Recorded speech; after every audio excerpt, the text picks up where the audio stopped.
Breaking news. The Express Tribune. The United Arab Emirates is planning to tow icebergs from Antarctica to its coast to sort out its drinking water problems. Oh, geez. Thank goodness now all you got to do is just tow one of these icebergs over and you'll be just fine. Well, according to this article, an average iceberg contains more than 20 million gallons of water, or enough for 1 million people over a period of 5 years. Now, by towing icebergs from Antarctica to the coast of the Eastern Emirate of Fahara, the National Advisor Bureau Limited Company plans to provide a new source of fresh water for the region. The Mastar city-based company will mine icebergs for drinking water. So, are we like living in the Twilight Zone? We've got countries towing icebergs. We're blasting the atmosphere with barium and aluminum, and I found out some type of thorium mixture.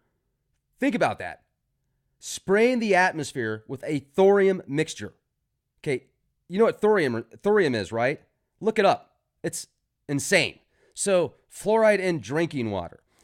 Poison on crops for food. Poisons and injections that are disguised as something to protect people. Laws that are passed to protect megacorporations and hurt common folk. What's a common folk? Well, somebody that works hard and does things to help people and protect them and their friends and their family, etc. It's just bizarre. I mean, isn't it just weird? Think about it. Icebergs being towed off Antarctica. Yet, if you're a tourist and you want to go to Antarctica, well, you have to essentially vacuum lock your turds and it's just, I don't get it. You got the money, you can do whatever you want. And if you go after those that have the money, well, get ready for the wrath of God to get shoved up your ass. You know, China, look what happened to them back in 2015 when they kept lowering the price of their UN. They did it 3 times, and then the next day, boom! Oh, it's your fault, China. It was your chemicals that we were mixing in there. And people are like, yes, we believe you. We believe you. Oh, my goodness. This is crazy. Maybe, I see these people on TV that play the religion card, and they're like, come to Jesus. It says so in the Bible, and give us your tithings, and the more money you give us, the closer you'll be to God himself. And people put a lot of faith into, I'm not going to bust any names out. You can come up with them in your own minds, but people that get a lot of airtime, that millions of people look up to, that millions of people watch on a daily basis, get millions and millions of dollars. And talk about a wolf in sheep's clothing. You guys know where I stand on religion. What about people that lie to you to get your money or to get you to go to church?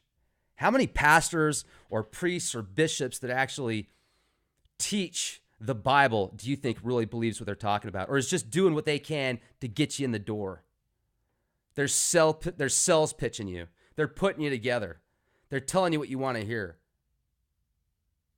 Think about these mega churches.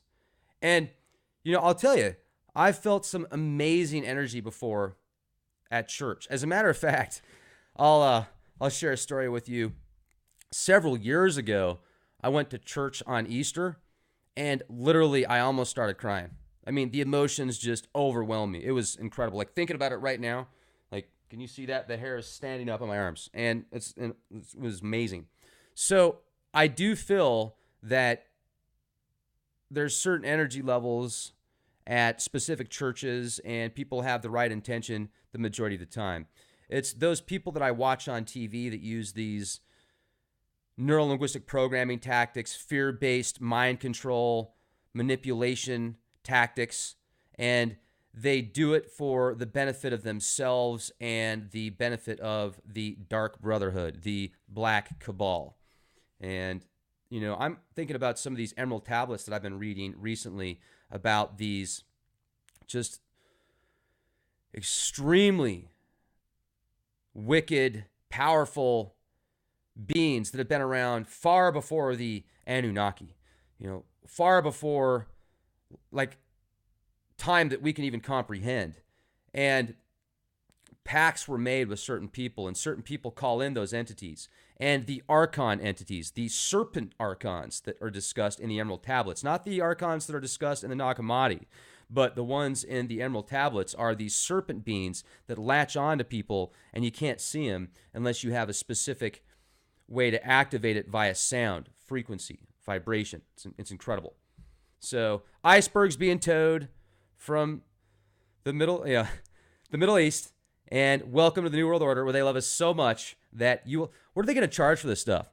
Are they going to charge like $5 a bottle, $50 a bottle? Is there going to be some like 50 million year old, 250 million year old virus in there that people can't filter out, and our modern technology isn't able to see what it is? So it turns people into zombies even faster. Because as I've said many times before, I walk outside and I look at people across the street talking to their neighbors, or walking their dogs, looking at their phone, walking across the street. Or I go to the grocery store, and it's just literally like being in an episode of Walking Dead meets Idiocracy.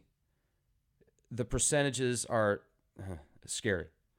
So thank goodness you guys are out there, because it gives me a glimpse of hope that we've got an opportunity for a future. So hopefully I'm not just an optimist. Leakproject.com. It's late.